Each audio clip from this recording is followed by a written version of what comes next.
Olá, seja muito bem-vindo. Para você que ainda não me conhece, meu nome é Davi Linhares e hoje eu quero falar com você acerca de um tema muito importante para a vida da igreja, que é o arrebatamento, como ele será segundo a Bíblia Sagrada. Este é um tema muito peculiar, pregado de várias formas, existem várias doutrinas que são divididas escatologicamente segundo o entendimento de alguns, de uma forma e de outra. Mas hoje eu quero te convidar a abrir a sua Bíblia, a junto comigo buscarmos a verdade dentro das Escrituras Sagradas. Como se dará então este tão grandioso evento? Momento glorioso para a igreja, momento de terror para os ímpios. Inclusive, eu tenho gravado vídeos, vou deixar aqui no encarte, que vai te mostrar como será então a vinda de Jesus Cristo, segundo a Bíblia Sagrada. Eu não estou aqui para falar acerca de vertentes doutrinárias escatológico acerca deste assunto. Estou aqui para, junto com você, examinarmos as Escrituras. Claro que o próprio Jesus já dizia que elas têm a vida eterna para cada um de nós. Mas eu quero também te convidar, caso você ainda não seja inscrito no canal, que você se inscreva no canal, ative também o sino de notificações. Toda semana eu trago novidades aqui através deste canal para te ajudar a compreender melhor a palavra de Deus. Então, sem mais perda de tempo, vamos ao nosso estudo.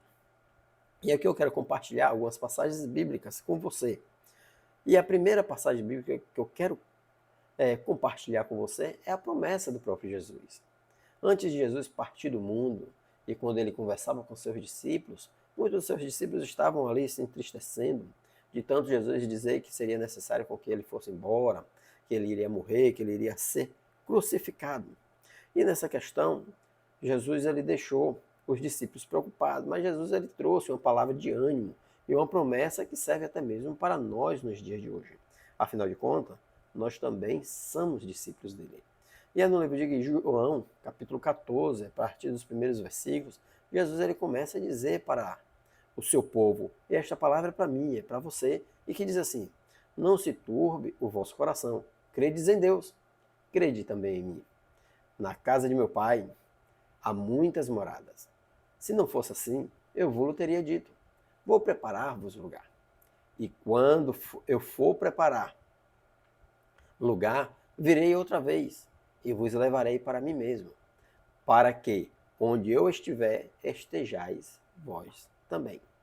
Ou seja, o verbo de Deus, aquele que é a verdade, a vida e o caminho. Ele nos deu uma promessa, ele nos deu uma esperança de que um dia ele voltaria para buscar aqueles que assim o servissem. Não só aqueles daquela época, mas também nós da época de hoje e de agora.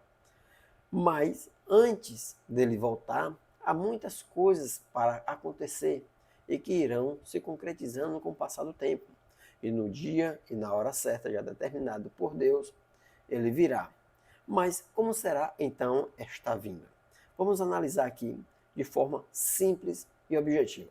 No livro de 1 Coríntios, capítulo 15, versículo 52, diz que no momento, no abrir e fechar de olhos, diante a última trombeta, porque a trombeta soará e os mortos ressuscitarão incorruptíveis, e nós seremos transformados.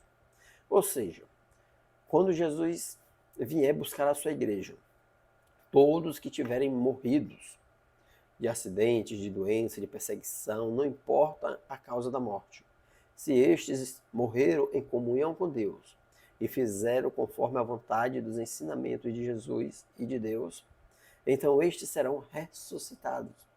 Depois nós, os que estivermos vivos, sobrevivermos até aquele momento, então seremos, no momento de abrir e fechar de olhos, transformados. Claro que aqui o texto não está se referindo ao arrebatamento, mas está se referindo à transformação de nossos corpos e da ressurreição dos mortos em Cristo. Lembrando que neste momento é o que se dará a primeira ressurreição. Em Apocalipse capítulo 20, versículo 5 a seguir, fala que existe dois tipos de ressurreição. E no versículo 6 diz: bem-aventurado e santo é aquele que tem parte da primeira ressurreição. Esta primeira ressurreição acontecerá no dia do arrebatamento do Senhor. E aí algumas perguntas vai surgindo, né?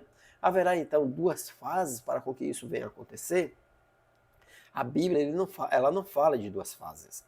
Até porque, se nós falarmos de um arrebatamento secreto, depois deste arrebatamento secreto vir uma grande tribulação, onde muitas pessoas morrem, e estas pessoas que morreram foram porque não negaram a Cristo, então haveria a primeira vinda de Cristo invisível, tem ali então uma ressurreição. Quando ele viesse, haveria uma segunda ressurreição e depois do milênio uma terceira ressurreição? Claro que não, porque a Bíblia diz que só há duas ressurreições para o juízo. A primeira é no arrebatamento da igreja. Acompanhe comigo, veja só o que Paulo fala em 1 Tessalonicenses, capítulo 4, aqui no versículo 16 a seguir, que diz assim, ó: porque o mesmo Senhor descerá do céu, com alarido e com voz de arcanjo, e com a trombeta de Deus, e os que morreram em Cristo ressuscitarão primeiros. Ou seja, quem primeiro vai ressuscitar são os cristãos que morreram. Entenderam? A Bíblia em Apocalipse capítulo 7 vai falar que vem muita gente ali que foram mortos na grande tribulação. Eu quero dizer para vocês que a igreja vai passar pela grande tribulação? Não, eu não estou dizendo isso. Quem diz é a Bíblia Sagrada. Eu não falo nada. Eu apenas estou aqui compartilhando as Escrituras Sagradas. E cabe a mim, cabe a você dar ou não crédito acerca deste assunto. Mas hoje nós estaremos nos atendo apenas à ressurreição e o arrebatamento da igreja. O arrebatamento se dará primeiramente após a ressurreição dos mortos em Cristo Jesus. E depois, no versículo 17, o próprio Paulo ele vai dizer aqui para a gente, ó. Olha o que é que Paulo vai dizer. Depois, nós, os que ficarmos vivos, seremos arrebatados juntamente com eles nas nuvens, a encontrar o Senhor nos ares. E assim estaremos sempre com o Senhor. Glórias a Deus. Este momento será um momento glorioso, onde nós teremos o corpo revestidos de imortalidade. Teremos um corpo incorruptível, ou seja, o pecado não terá mais autoridade sobre nós. Nós não poderemos mais jamais nos contaminarmos com o pecado. Deus aniquilará de uma vez por toda todo e qualquer tipo de espécie de pecado que possa vir sobre nós, porque nós teremos um corpo completamente glorificado diante de Deus, a semelhança de Cristo Jesus. Por isso que a Bíblia fala que a todo homem que chegue até a estatura de varão perfeito, a estatura de Cristo. Claro que apesar de termos um corpo semelhante ao de Cristo, nós não teremos, é claro, a mesma autoridade de Jesus, porque Jesus é o Rei dos Reis e Senhor dos Senhores. Glórias a Deus por isso. Então, nós percebemos aqui que Deus revestirá a sua igreja com poder também, com poder de glória, a glória que vem do próprio Cristo unigênito.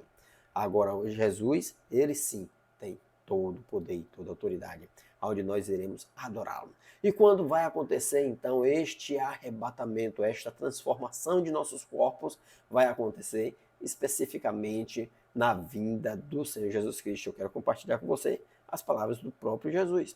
Veja aqui, ó, no versículo de número 31 de Mateus, capítulo de número 24, que diz assim: e ele enviará os seus anjos com rijo clamor de trombeta, os quais ajuntarão os seus escolhidos desde os quatro ventos de uma a outra extremidade dos céus.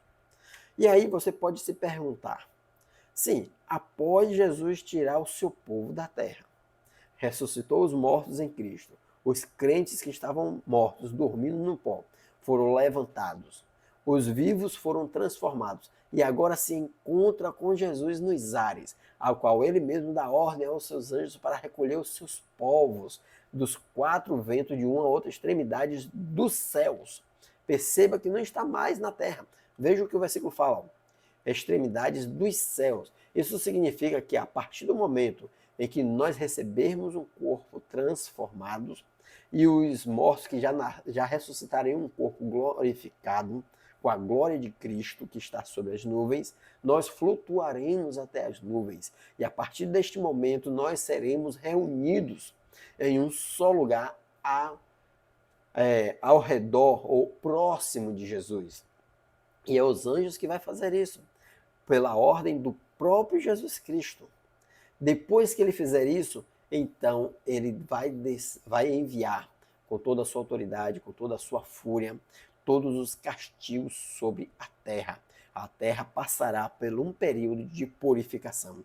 E é exatamente o que acontece aqui em Apocalipse capítulo 19, versículo 20. E eu quero compartilhar com você aqui. Versículos 20 e 21, que diz assim, ó, e a besta foi presa, e com ela o falso profeta, que diante dela fizeram os sinais, com que enganou os que receberam o sinal da besta, e adoraram a sua imagem. Estes dois foram lançados vivos no lago de fogo que arde com enxofre. E os demais foram mortos com a espada que saía da boca do que estava sentado sobre o cavalo. E todas as aves se fartaram das suas carnes. Então perceba, meus irmãos, que após Jesus tirar o seu povo da terra, acontecerá grandes desastres sobre a terra. E todos os ímpios, toda a humanidade será de uma vez, praticamente que para sempre, né? Porque haverá ainda o juízo eterno. No final tem ali o trono branco, tem os livros em que serão abertos, os selos que serão ainda abertos, mas neste momento aqui, Jesus ele vai eliminar de sobre a terra toda a humanidade por completo. Em Apocalipse capítulo 20, a partir do capítulo 20 vai dizer que o restante dos mortos não ressuscitaram até se completar os 1000 anos. Ou seja, após os 1000 anos acontecerá uma nova ressurreição. Mas este é um tema para o próximo vídeo. E por isso que eu quero te convidar a se inscrever no canal mais uma vez, ativando o sino de notificações, para que a gente possa dar continuidade a esses estudos e que você possa compreender a Bíblia Sagrada de forma simples e objetiva, assim como é neste exato momento que eu vos estou te mostrando. Apenas alguns versículos e já é o suficiente para que você, através dele, busque mais conhecimentos. Claro que você pode chegar ao livro de Isaías, ao livro de Jeremias, Ageu, Zacarias, são todos livros proféticos e que apontam para este momento, apontam para o juízo eterno de Deus.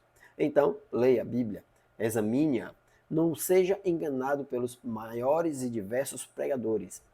Dê crédito na palavra do Senhor. Vou ficando por aqui, que Deus os abençoe e até a próxima, se Deus quiser.